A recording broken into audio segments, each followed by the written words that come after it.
ये देखिए दोस्तों, इतना गाढ़ा टोमेटो सूप बनाना बहुत ही आसान है, जल्दी से बन जाता है। आइए देखते हैं इसकी रेसिपी। हमने लिए हैं 4 टमाटर, 7 से 8 लहसुन की कतलियाँ और 10 से 12 काली मिर्च लेंगे हम। और एक मैंने गाजर ली है, उसको छील के साफ करके इसमें डाल दिया पानी में। अब हम इन सबको 3 से 4 मिनट तक हाई फ्लेम पे बॉईल करेंगे।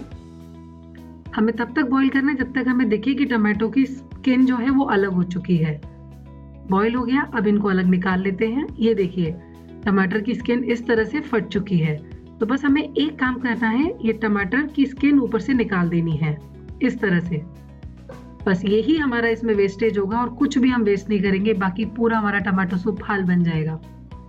तो ये रहा टमाटर, गाजर, लहसुन और काली मिर्च बॉईल हो गया। इनको डालें मिक्सर ग्राइंडर में, डालें नमक स्वाद के अनुसार और पानी। मैंने यहाँ पे लाल मिर्च यूज नहीं की है, आप चाहे तो यूज कर सकते हैं। ये देखिए, बहुत ही आसानी तरीके से बन जाता है ये। अब हम इसकी थिकनेस अपने अकॉर्डिंग एडजस्ट कर लेंगे। तो इसको एक पैन में डालें। अगर आपको गाढ़ा लग रहा है तो आप इसमें थोड़ा पानी और डाल दें। इसमें जो काली मिर्च पड़ी हुई है उसका बहुत अच्छा टेस्ट आता है। हल्का सा इसमें पीने से पहले आप आधा चम्मच चीनी डालें, तो वो खट्टा मीठा, टमाटर का खट्टा टेस्ट और चीनी का मीठा टेस्ट सूप को बहुत ही मज़ेदार बना देता है।